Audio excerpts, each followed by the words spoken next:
Welcome to Go For It, everybody. Talking sports, having a little fun doing it.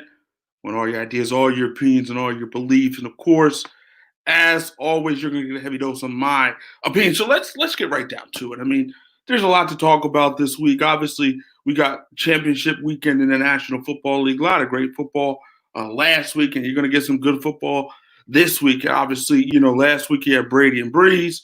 Last week, you had Drew Mahomes and the Chiefs against the Browns, which was an interesting game, very close game. A game that probably would not have been close if Patrick Mahomes doesn't get hurt. But there's a lot of things to get to.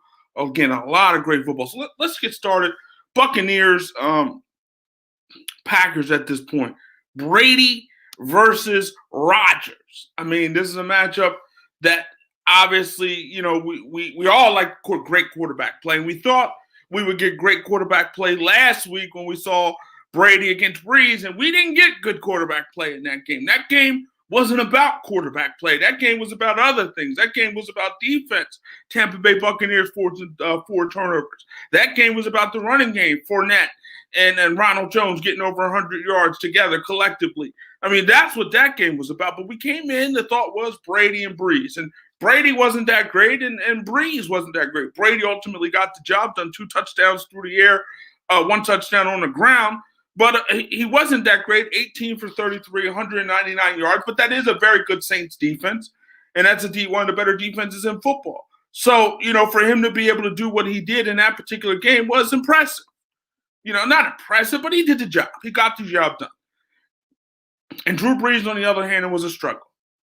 3 picks for Drew Brees. Obviously, he couldn't get the ball down the field. It was clear, and we found out a few days later why he couldn't get the ball down the field. The guy was playing with a torn rotator cuff. So you're playing with a torn rotator cuff, you're not going to have – it's going to be very difficult for you to throw the ball down the field. And it was clear that the Saints didn't want to throw the ball down the field because Drew Brees wasn't able to do it. And you got James Winston, who ultimately threw the longest pass in the game for the Saints, and it was maybe the best pass of the game for the Saints. Obviously, Traquan Smith was wide open, but he hit Traquan Smith in stride, and ultimately Traquan Smith rolled and walked into the end zone. But, you look at Drew Brees at the time, his shoulder obviously wasn't right, as we found out later. His ribs obviously aren't right, as we found out, as we known throughout the course of the season, came back from that rib injury. That wasn't right. So there was a lot of things not right about Drew Brees. But give a lot of credit to that Buccaneers defense that forced all those turnovers, 4 turnovers. Give credit to that Buccaneers defense that was playing some big-time football and helped Tampa Bay win. They scored 21 points off those 4 turnovers. So they made those turnovers count. They turned those turnovers into points, and ultimately them taking those turnovers and turning them into points helped them win that particular game. So we look at now this week. Obviously now you have Brady against Rodgers. Obviously now you have, again, 2 great quarterbacks. Aaron Rodgers playing out of his mind, putting up big-time numbers throughout the course of the season. He's playing ridiculous football. Tom Brady, again, it's Tom Brady. He's playing still at an elite level and put up some big-time numbers as well. So, again, 2 legendary quarterbacks, both quarterbacks who will end up in Canton one day. So you like these type of matchups when you can see great quarterback play in this particular game. And that's what you're hopefully going to see. The weather could be interesting. Could be a snowy situation out there in Lambeau. So that could make things interesting. But we know Brady, he's played in that before. He knows what it takes to win there. And we know Rodgers, he's played in that before, so he knows what it takes to win in those adverse conditions. So we look at this now. And these 2 teams played in the regular season. And Tampa Bay beat them up in that regular season, 38-10. But I'm not going to read too much into that. Just like when the Saints beat up the Buccaneers 38-3 in that game in the regular season, I didn't read too much into that. And I'm not going to read into the Buccaneers 38-10 victory over the Packers in the regular season. I'm not going to read too much into it. Here's what I'll say. Tampa Bay was able to run the ball effectively in that particular game. Over 100 yards in that game. That's something to keep your eye on. And it was Aaron Rodgers' worst game. Threw 2 picks, including a pick 6 in that game. So it was his worst game of his season. It was arguably Green Bay's worst game of their season. Their lowest points of the season, 10. So, you look at all that and you say to yourself, okay, all right, I don't know how much I can read into that. Because, again, we got guys who we got Green Bay who played their worst game. And it might have been one of Tampa's better games of the season. I'm not going to read too much into that. But here's what I'll say. Can this Buccaneers defense come up big like they did last week? Can they do it again? I mean, it's hard for me to believe or think that Aaron Rodgers can throw 3 interceptions. He did throw 2 in the regular season against this team, but it's hard for me to believe that Aaron Rodgers can throw 3 interceptions the way Drew Brees did last week. That's a little difficult for me to see and understand and think could happen. I can't see that happening. That's something for me I can't see happening. It's a possibility, sure. Anything is possible.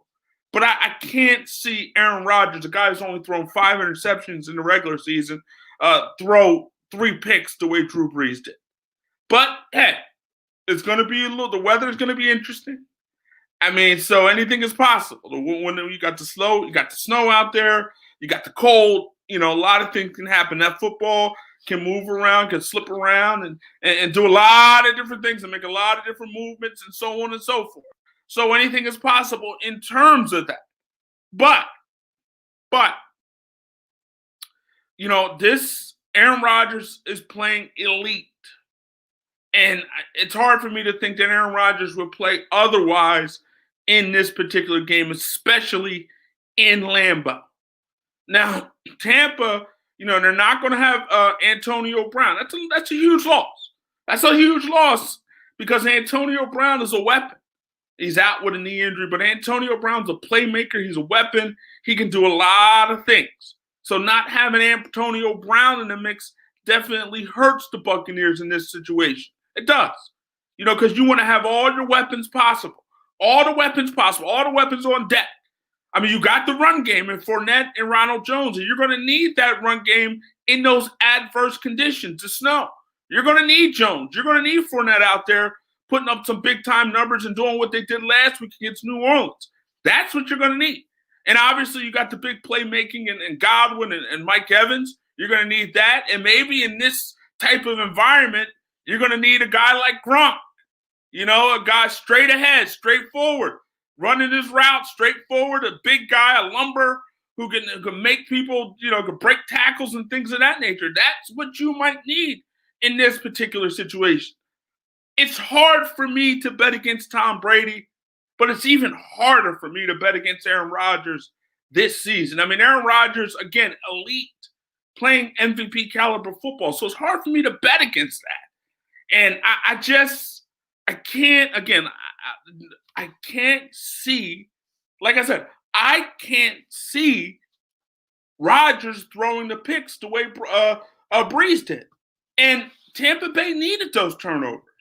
Now, I'm also going to say that this Packers defense is not as good as that Saints defense. That's for sure. So that part is going to be interesting. And the thing is, Tampa Bay cashed in on those turnovers, and they needed those turnovers. It wasn't like Brady was prolific on Sunday. He wasn't. 199 yards, 18 for 33, 2 touchdowns. He wasn't prolific. He protected the football, but he wasn't prolific. But again, what would it mean to Tom Brady at the age of 43 in a new environment, new team, to be able to take his team to the Super Bowl? That would mean a lot to Tom Brady. And that would be, and I think Brady's going to continue on, but that would be a cherry on the sundae. I mean, that would be the cherry on the sundae. And again, I think he's going to continue on past this year. I don't think this is it for Tom Brady. I think Tom Brady will continue on. Tom Brady is going to play as long as he can go. It's that simple. As long as he can stay healthy enough, he's going to play. But at some point, we saw Drew Brees last week act his age. Drew Brees, 42 years old. He acted his age last week, finally, with those 3 interceptions. You could argue that injuries were a part of that, but injuries come with age. So Brees acted his age, and now Brady, to this point, hasn't acted his age. And at some point in time, he will act 43. He will be 43, right? He's going to act 43, right? At some point in time, right? I don't know. It hasn't really happened this year, and it probably won't happen this week. Here's the thing. It's going to be a close game. It's definitely going to be a close game. These two teams, obviously, again, We've seen Tampa Bay have success against the Packers. One of the few teams to have success against the Packers this season. But again, it's in Lambeau. Again, it is Aaron Rodgers playing at an elite level. Again, the running game is big time. It's just too much, I think, working against Tampa Bay for Brady to go in there and win. Would it shock me? No. Would I mind seeing it? No, I wouldn't mind seeing that. It's Tom Brady. It's history. It's cool to see an old man, in terms of football, be able to do what Tom Brady is doing. That's special. Whether you hate Brady, love Brady, I'm not the biggest Tom Brady fan, but I like greatness, and I appreciate greatness. And watching Tom Brady is watching greatness. And I am appreciating what Tom Brady has brought to the table and brings to the table still at the age of 43. There's not many dudes who can do what Tom Brady's doing. TB12. There's not many people who can do it. It's not. So what he's doing, and Aaron Rodgers, even at 37, and the numbers that he's putting up is ridiculous at his age. So both of these guys aren't really acting their age at this point, and both of these guys are playing big-time football. Aaron Rodgers is just playing better football at this point, but both of these guys have had great years. Brady threw 40 touchdowns this season, right? So that's a big-time year. So when it's all said and done, in Lambeau, it's very difficult for me to bet against Brady, but I'm going to have to do it. In Lambeau, Aaron Rodgers, the year he's putting up, I think he's going to continue playing some big-time football.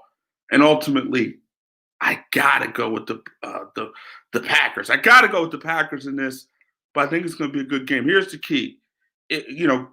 Tampa Bay had success running the football in their matchup, their first matchup between these two teams. They have to be able to do that. Tampa Bay caused some turnovers.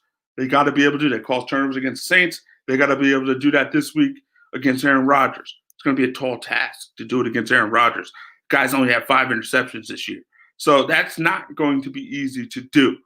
Might be impossible, but nothing's impossible. But we'll see what happens. But again, I'm going with Aaron Rodgers and the Green Bay Packers on Sunday. We'll see what happens. Should be fun. So you got the other game in the AFC.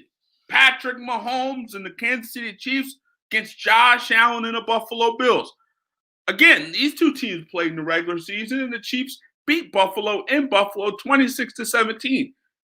Chiefs ran for over 200 yards on the ground in that game. Over 200 yards on the ground in that particular game. And anytime you rush for 200-plus yards, it's hard for you to lose. It's hard to beat a team that rushes for 200 yards. It's hard. So I look at this particular game, and I look at the Kansas City Chiefs. They had a lot of success running the football back then. We'll see if they can have that success. If they have that success, it's not even going to be close. If they can have that kind of success on the ground again, it's not going to be close. But here's the thing. Patrick Mahomes is cleared. He's all good. He's ready to go, right? He's good to go. Clear concussion protocol. So his head is all good. His head is right. But I'm concerned about that toe, right? You saw Patrick Mahomes in that game against the Cleveland Browns. He was favoring that toe a little bit. He was favoring it. And, obviously, Patrick Mahomes has big-time arm talent, has big-time arm strength, so he can do a lot of different things without necessarily, pushing off per se. But at the end of the day, you saw him moving, and he wasn't moving great in that particular game when he hurt his toe. He wasn't moving great. He wasn't gliding the way he usually glides. It wasn't as graceful, as Patrick Mahomes usually is. So that is something to keep your mind on and look at. Is his toe right? Is Patrick Mahomes' toe right? He says it is, and I wouldn't expect him to say anything else, but he said his toe is right? He says his toe feels better. That's what he says. And obviously he's not going to say, well, my toe is not, where it needs to be. I don't think he would say that. Why would you say something like that? You're going to say, obviously, that everything is good. I'm all right. I'm ready to go and put up a big-time performance. But they need Mahomes to be Mahomes. And we saw what they did against the Browns. And it was a close game at the end, 22-17. Ultimately, the Chiefs beat the Browns. But if you look at that game, it was 19-3 at halftime, 22-10 when Patrick Mahomes went out with that injury. Patrick Mahomes doesn't go out with that injury. I think the Chiefs ultimately blow the Browns out. I really do. I don't think that game ends up as close as it was. I think ultimately the Chiefs would have blew the Browns out in that particular game. But ultimately, Mahomes went out with the concussion. Chad Henne came in. Chad Henne, shaky at times, but solid at other times, and ultimately made the plays necessary for the Kansas City Chiefs to advance, to move on. Obviously that big fourth down call that Andy Reid made had the guts, man. That dude has some serious guts. I was saying to myself, like, run the ball and just, well, first of all, I was saying is go to the line, see if you can get draw them offside. If you don't, call the timeout, punt the ball away. It's not going to be a lot of time left for Cleveland, and see what happens from there. Let your defense hold it down. But Andy Reid went for it. He's like, you know what? I got the ball. It's in my hands. I'm going to keep it in my hands. And that's what he did. Rolled Chad Henne out. Tyreek Hill made the catch. The rest is history, and Kansas City moves on. We look at Buffalo. There's no team maybe in football that's playing as well as the Buffalo Bills. They're not. I mean, this team, has won 8 straight since that situation, that Hail Mary with Kyler Murray and DeAndre Hopkins out there in Arizona, a game that they probably should have won, meaning the Buffalo Bills. So this team, Buffalo not only, finished the last 8 games 7-8. I mean, they won 7 out of the last 8 games, but they've beaten some good teams along the way. It's not like they're beating some scrubs. They beat some good teams along the way near the end of the season. And they beat Pittsburgh near the end of the season. I mean, that's a good team. They beat Pittsburgh and dominated. They didn't dominate Pittsburgh. They maybe dominated Pittsburgh. Yeah, I'll say that. They dominated Pittsburgh. They beat Seattle and amongst that and during that time. They beat some good football teams. And so they beat Miami last week of the season, a team that won 10 games. They beat some good football teams, the Buffalo Bills. So Buffalo might be playing the best football in the NFL at this point in time. They're hot. Josh Allen is making play after play after play. This dude, if Aaron Rodgers wasn't putting up the numbers that he put up this year, you could say Josh Allen maybe could be the MVP this season. Guy's put some big time numbers, and he's ascended to this point. He's grown, and ultimately he's playing like an elite quarterback, right? Ultimately, in order to be elite, you got to do it over a period of time. But if you look at this season, Josh Allen is playing elite football. Elite football. 13-3, he led the Bills team to. Again, any other year, that could be the number 1 seed, right? But Josh Allen is playing some elite football. Dude is playing elite football and putting up some big-time numbers. And again, one of the reasons the Buffalo Bills are here, right now. That's one of the reasons is the play of Josh Allen. This dude, again, 37 touchdowns, 10 interceptions, again, over 4,000 yards, 4,500 yards to be exact, 44 to be exact. I mean, the dude's put up some big-time numbers. Now, coming into this game, obviously, when you look at it, if all things are equal, Patrick Mahomes is right, the head is right, the foot is right. Ultimately, he was clear for the concussion. But if the foot's right, the head's right, and that offense is flowing, I don't think there's anybody beating the Kansas City Chiefs. But if there is a team in the AFC that can beat the Kansas City Chiefs, it's this Buffalo Bills football team because they can score with anybody. And what an addition Stephon Diggs was. I mean, my goodness, the dude has come over, 1,535 yards receiving, putting up some big-time numbers, led the league in receiving yards. I mean, the dude is putting up some big-time numbers and helped elevate this offense, right? They needed that number 1 wide receiver to come in and be elite and be number 1 and put up big-time numbers. And Stephon Diggs did just that. I mean, look at his numbers, 127 receptions, 1,535, 8 touchdowns. I mean, the numbers are eye-popping. They're off the charts. They're huge. And Stephon Diggs arguably played like one of the best wide receivers in football this year. So him coming to Buffalo helped Josh Allen, helped that offense become elite, helped elevate that offense, and help Buffalo be in the position that they are right now. An opportunity 1 game away, 60 minutes away from playing in the Super Bowl. Now, here's the thing. And you look at the AFC right now, right? we could be in a situation for years to come where Lamar Jackson in Baltimore, Josh Allen in Buffalo, Patrick Mahomes in Kansas City. These three guys, and Justin Herbert looks the part. I mean, coming up in Los Angeles with the Chargers. But man, we're talking about right now, right here, right now, three guys. Mahomes is winning MVP. Jackson is winning MVP. And you could argue if Josh Allen was playing in any other season, he could be an MVP. But, those guys, Jackson and Mahomes won MVPs, and Josh Allen is playing like an MVP. You look at these guys, man, with Buffalo, with Kansas City, with the Ravens, these guys could be battling it out for years to come, these three guys. Fighting it out for Super Bowl supremacy in the for supremacy in the AFC, and ultimately for opportunities to get to the Super Bowl. These three guys, Mahomes, Jackson, and Allen. And you look at it, I mean, Jackson and Allen, they went at it. And that game, Jackson had some struggles. Ultimately, the win was a factor in that game. But ultimately, Jackson went out with a concussion. And the rest is history. Buffalo was able to win 17-3. So looking at this game, let's focus on this game now. Again, we can look at the regular season matchup. It's just something to look at, but that's not necessarily gonna guide my thinking, but it's something to look at.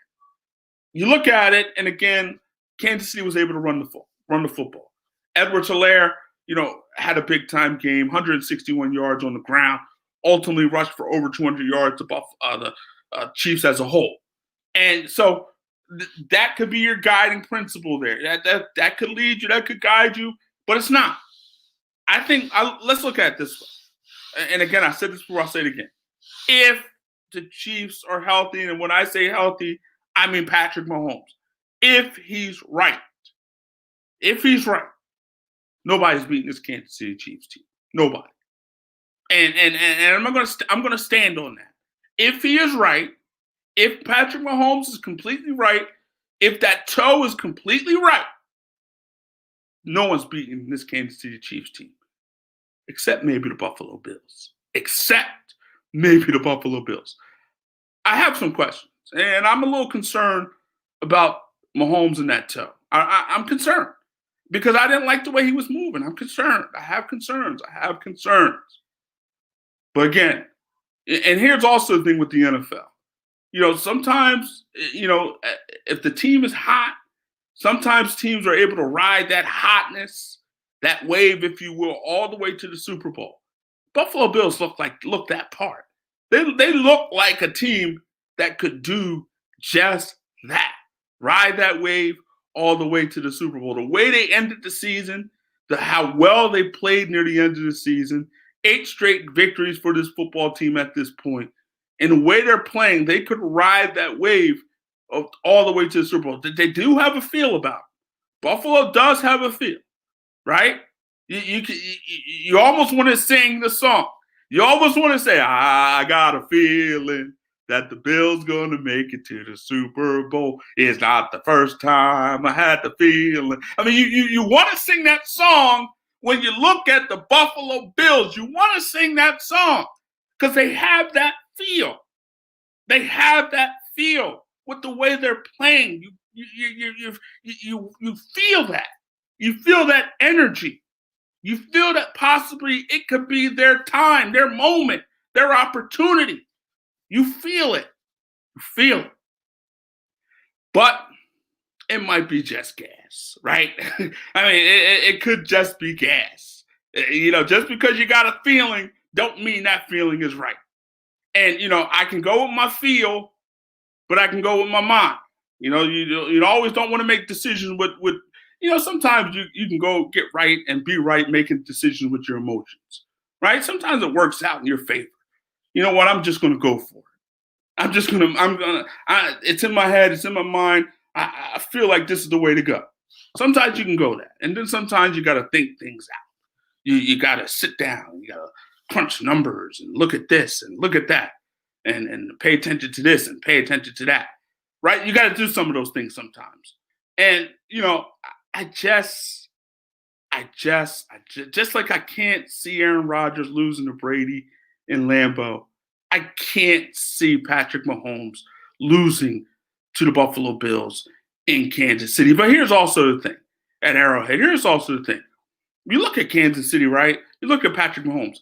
He should have been to the Super Bowl 2 years ago against the Patriots. I mean, if the guy D4 doesn't go off sides there in that particular situation, they had to pick. They stopped him. They could have went to the Super Bowl that particular year, right? And it's, again, Patrick Mahomes shouldn't be losing if he's right, if he's healthy. Here's what I'll say. Again, I'm going with the Chiefs. I'm going with the Chiefs, but I will say this. If Mahomes ain't 100%, that could be a problem. Just something to pay attention to. So when it's all said and done, to me, it's going to be Rodgers, Mahomes in the Super Bowl out there in Tampa Bay, and we'll see what happens. It would be, it would be cool, Brady and Mahomes. Mahomes, the young gun, the young upstart, against Tom Brady, the aging legend, the legend. It could be a passing of the torch, if you will, if you got a Brady and Mahomes, the Chiefs against the Buccaneers Super Bowl. That would be a passing of the torch, if you will, especially if Mahomes gets the victory. But Brady ain't ready to pass that torch. He ain't. I will say this. Here's maybe something you can compare Brady to. Joe Montana. You remember Joe Montana, the great Joe Montana, late in his career. He went from San Francisco to the Kansas City Chiefs. Joe Montana, had some impressive victories. They went into Houston, beat that big-time defense, Buddy Ryan's big-time defense, Warren Moon, and all those guys in Houston. Ultimately, they went to the AFC Championship game. In that AFC Championship game, Joe Montana was knocked out by the Buffalo Bills, ultimately lost to the Buffalo Bills. But it was late in Joe Montana's career. He's a legend, and he went to a team late in his career, right? And Brady, again, same situation on some level. Tom Brady, all those years with the New England Patriots, all those numbers, all those chips, 6 Super Bowls, obviously, 9 Super Bowl appearances, all the greatness, all the great things Tom Brady has done. I mean, many people believe Joe Montana is the GOAT, and some people and there's a lot of people who believe Tom Brady was the GOAT. But before Tom Brady did what Tom Brady was doing, a lot of people said Joe Montana was the GOAT, right? Now, after 6 Super Bowls, 9 Super Bowl appearances, to me, Tom Brady is the GOAT. I don't think you can really argue. Well, you can argue it. Joe Montana's 4-0 in Super Bowl play. You can argue it, right? You can argue. It's almost like, in some respect, and I don't think this is a perfect comparison, but LeBron and Jordan. Jordan 6-0 in NBA Finals play, and LeBron, 4-7? What's LeBron? 4-7 in his Finals play, something like that.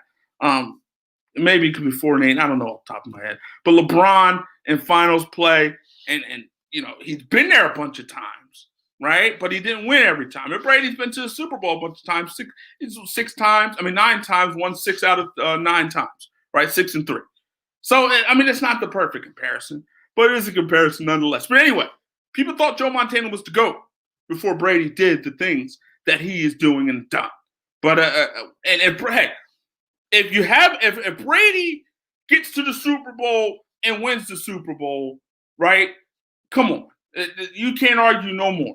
The argument is done. It's done. Don't talk about it no more. We ain't gonna talk about it no more. We ain't gonna have a conversation about it no more. It's over. Tom Brady's the GOAT. If you have any doubts, even if he gets to the Super Bowl, even if Brady gets to the Super Bowl, the argument's over. As far as I'm concerned, it's over now, but the argument's definitely over. At the age of 43, this ain't 34, this is 43. Right? This ain't 23, this is 43. You're not supposed to be able to do the things that Tom Brady is doing at the age of 43. You're not. It's impossible. Seems impossible on the surface. You're not supposed to. Your body, first of all, your body ain't really meant to play football at the age of 23. You think, and it's definitely not meant to play football. Your body's definitely not meant to play football at the age of 43. So think about that. Right? So if you had any arguments, your arguments will be over if Tom Brady gets them to the Super Bowl this year. It'll be over. So, again, I'm going with the Chiefs. I'm going with the Packers. But don't get me wrong. I wouldn't be shocked. I wouldn't be surprised or amazed if it ends up being the Bills and the Buccaneers. I wouldn't. Because these two teams Buffalo is a good football team. You win 13 games in the regular season, you're a good football team. You win 8 games in a row, you're a good football team. You beat a bunch of good football teams throughout the course of the year, you're a good football team.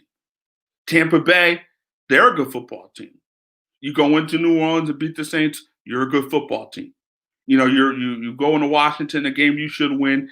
I'm not going to say you're a good football team because of that, but you're still a good football team. And so Tampa Bay is here for a reason. Buffalo is there. Buffalo is here for a reason as well. And whether these teams are good enough to be able to get over the hump and beat the Packers, beat the Chiefs is going to be interesting. They're going to have to play maybe one of their best games of the season if they want to get this W. They're going to have to play, maybe their best football. And again, we've seen these teams play good football throughout the course of the year. We've seen Tampa Bay blow out the Packers. We've seen Buffalo dominate the Steelers. We've seen it. So because we've seen it, and because we've seen these teams play at high levels, it wouldn't be a shocker if they went into those respective buildings, Buffalo into Arrowhead and Tampa Bay into Lambeau, and win those games. We wouldn't be shocked. I don't think there would be anybody that would be shocked or amazed or surprised. So we'll see what happens. It's going to be fun. I know that. It's going to be fun. And, it's going to be some good football. And I think we're going to have some close games. And divisional round was fun. And this is going to be fun. So, buckle up. Get ready. Because we're going to have some good football this weekend. And this is what you want. And we could have a snowy situation in Lambeau. Man, that'd be cool. That would be cool. A snowy situation in Lambeau. I mean, we've seen Brady in snow before. Remember the tuck rule game? We've seen Brady do some things in the snow before, right? We've seen Brady unfortunately, Adam Vinatieri isn't walking through that door, but we've seen Brady do some things in the snow. We've seen it. So, and obviously we've seen Aaron Rodgers do some things in the snow. So we see both of these guys do some amazing things in the snow. We'll see who does more of the amazing things come Sunday. It should be fun. I want to go to the NBA now. The big three in Brooklyn: Harden, Kyrie, KD, Kevin Durant. We saw it for the first time against the Cavaliers the other night, Wednesday night, double overtime. I mean, that was a beautiful game. We came in with the thought, hey, Kevin Durant's the star, James Harden's the star, Kyrie Irving's the star. But you know who was the biggest star on that night? Colin Sexton. Yeah, Colin Sexton, who's averaging 27 points this season for the Cavaliers. Colin Sexton, who went 16 for 29 in that game. Colin Sexton, who scored 20 straight points for the Cavaliers in those overtimes. Colin Sexton, who ended up with a career-high 42 points in the Cavaliers' 147-135 double overtime victory over the Brooklyn Nets. That Colin Sexton. He was the star of the game. We went in with Harden's the star. We went in with Kyrie's the star. We went in with KD's the star. But ultimately, Sexton was the biggest star on that night in Cleveland. And we look at this big three together. Obviously, guys who are all walking buckets. Kyrie Irving is a walking bucket. Kevin Durant is a walking bucket. James Harden is a walking bucket. So these dudes are walking buckets. At any point, at any time, at any moment, these dudes can drop 40. They can come in and drop 40 at any time. And for these guys, it ain't hard because of their abilities to score the basketball. James Harden, to some, maybe the greatest scorer in league history. And his ability to score. Kyrie Irving, a guy with big time handle, can get any and every shot that he wants. Kevin Durant, a 7-footer, can get any and every shot that he wants. So you got three dudes who can get any and every shot that they want. That's special. That's special. And that is going to be hard to stop and difficult to stop, especially come playoff time. When the game slows down and buckets aren't as easy to get as they are in the regular season. So come playoff time, a guy like Kyrie, who's a walking bucket, you're struggling. Kyrie could erupt. Come playoff time, you're struggling. James Harden could erupt. Come playoff time, you're struggling. Kevin Durant could erupt. So you got three guys at any moment, any time that can erupt. And on Wednesday night, I mean, we saw guys erupt on some level. I mean, Kyrie Irving, guy who's missed 7 games for a bunch of different reasons, personal reasons and health and protocol reasons. Well, Kyrie Irving came back and shot 15 for 28, 37 points. He went head to head with Colin Sexton in that game, and Kyrie put up big time numbers. Also in that game, Kevin Durant ended up with 38 points. Kevin Durant ended up with 38 points in that game. 38. So Kyrie gave you 37. Kevin Durant gave you 38. And James Harden messed around and gave you a triple-double. So those three guys put up some big-time numbers. Big-time numbers. What, 38, 37, 5, 75, darn near what? 96 points out of these dudes. You got 96 points out of these guys. So getting that 96 points is huge. I have concerns. My concerns on the defensive end. My concerns on the defensive end with this team. Excuse me. Their ability to be able to defend. I have concerns there. And I don't know if whether that defense is going to be good enough. You got guys who are elite scorers, but you don't have guys who are elite defenders. And you could argue the way the Nets were constructed before this trade, they might have been better suited. When you have a Jared Allen there, who they gave up in the trade, Torian Prince, another guy who can defend, a Karis LeVert, a guy who can give you buckets. You gave up those guys. And ultimately, in giving up guys and bringing it to James Harden, you do change the dynamic of the team. And you do question whether or not they'll have enough defense. Don't get me wrong. This team can outscore anybody and be perfectly fine. Steve Nash is the coach, but guess who's his assistant? Mike D'Antoni. And Mike D'Antoni has never been a guy who's ever been really about defense. Never really been about defense. But you got guys, obviously, and Durant and Harden and Irving. None of these guys are big-time defenders. So you wonder what that's going to look like. And you wonder if there's enough balance with this team. Obviously you need defenders. You need guys that can defend as well. Right? I mean, you can outscore teams, but ultimately as the game slows down in the playoffs and maybe guys have off nights, you're going to need to be able to defend. You're going to need to be able to limit teams. Now, in today's NBA, with the way the rules are constructed and the way you can't really defend the way you used to, you can't put your hands on guys, it is a little more, it is difficult. It's not as easy. But here's the thing. We look at the Miami Big Three. And I'm not comparing the two, but you look at the Miami Big Three.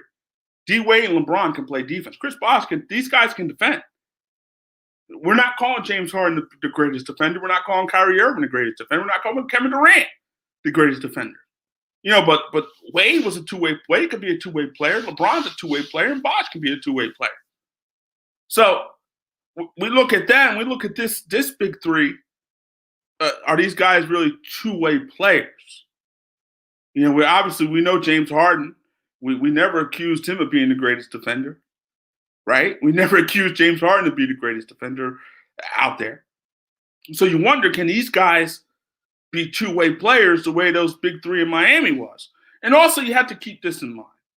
with the way the schedule is set up, there's a lot of back-to-backs, a lot of, 5 games, 7 nights, a lot of those type of situations there in the NBA now because of the way your schedule is set up, and ultimately they want to be able to get through the season. You're not going to be able to have the practice time to integrate certain things and be able to get that comfort level and be able to sort some things out on the practice courts. So these guys on some level could be doing this thing on the fly in terms of figuring things out and figuring each other out.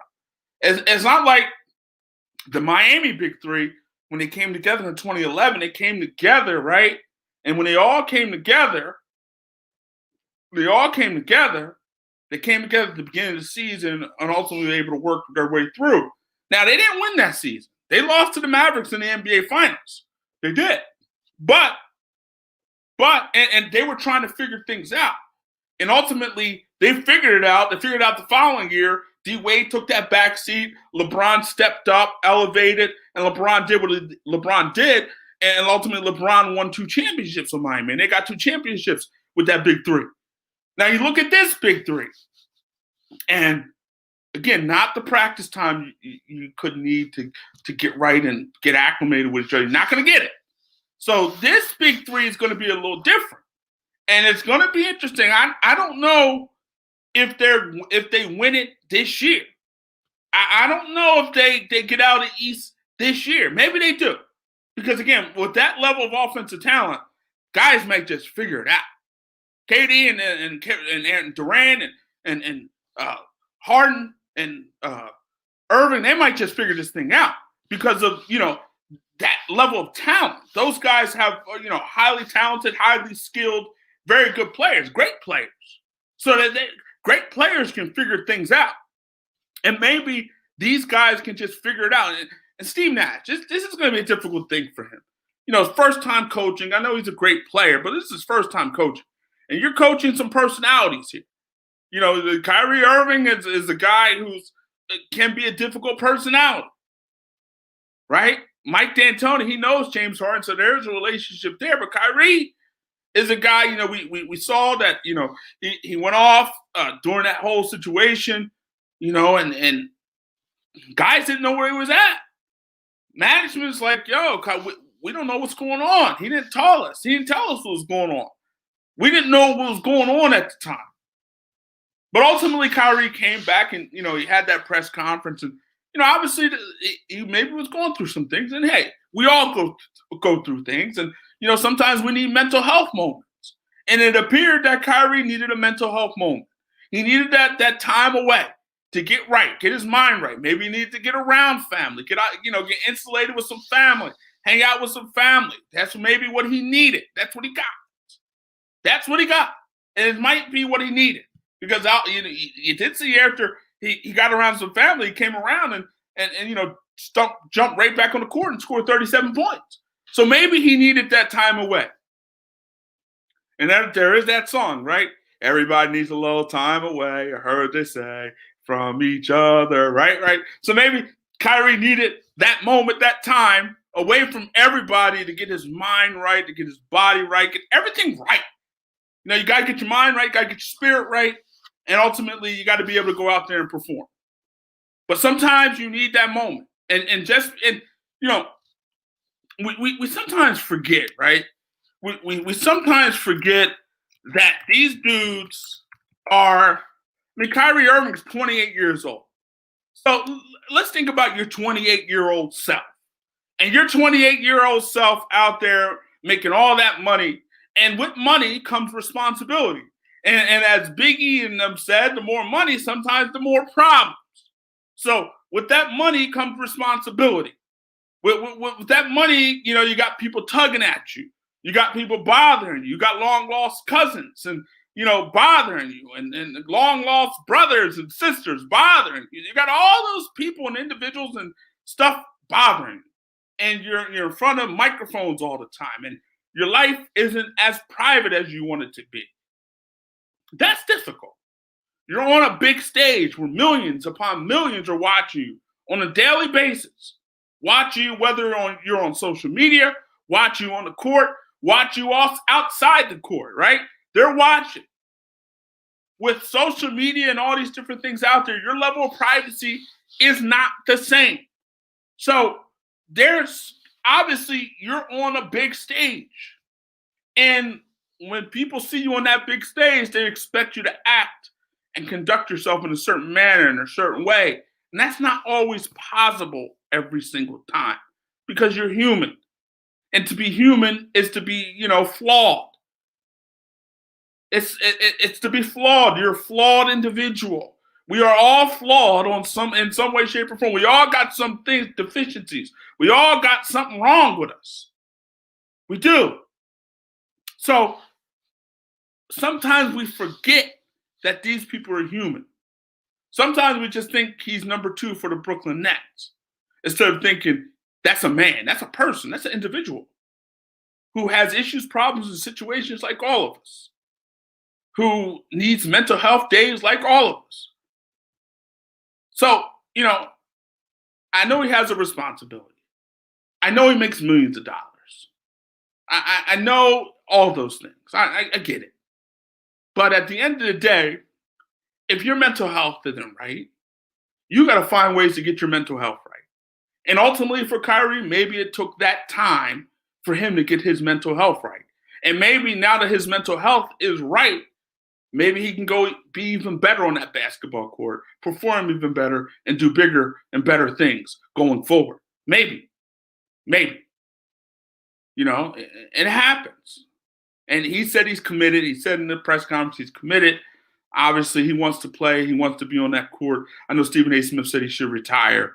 I mean, I think that was a little hyperbole. I thought that was a little just a little out there. I don't think the dude should retire. I think the dude just had a moment.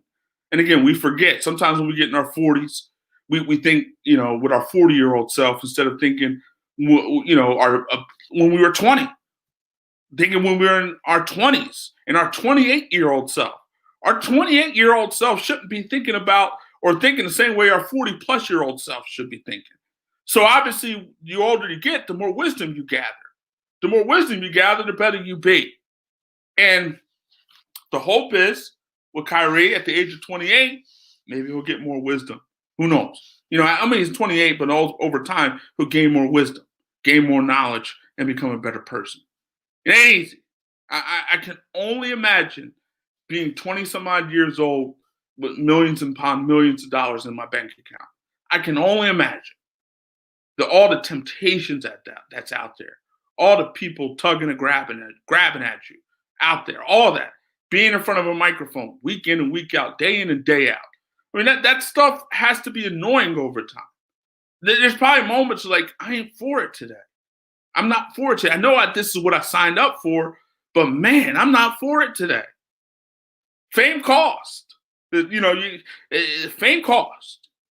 And again, we forget sometimes. We forget that these dudes are human beings. We forget how we used to act in our 20s, at the age of 28. We forget in our thought process and how flawed it was at the age of 28. We forget. Don't be one of these dudes who gets 40 and think, you know what? Man, I can't believe that dude's acting like that. He's got all this, he's got all that, and he's acting a fool. Just think about how maybe you would act if you had all that money, all that fame, all that power, right? Think about it. You got 70-year-old men, in Congress, who got all this power, who don't know how to act, right? So think about that. So power, we're not all responsible with our power. It's just the reality. We're not all responsible with our power. So I'm about to get out of here now. Make sure you like, make sure you subscribe. We're back here each and every Friday at 7 o'clock. So come on in, like, subscribe, support the channel. Got a lot of great videos out here on a daily basis. So make sure you're liking, make sure you're subscribing, and make sure you're supporting this channel. It's Go For It. We'll be back next week talking sports and having a little fun doing it. And ultimately, when it's all said and done, I made my prediction.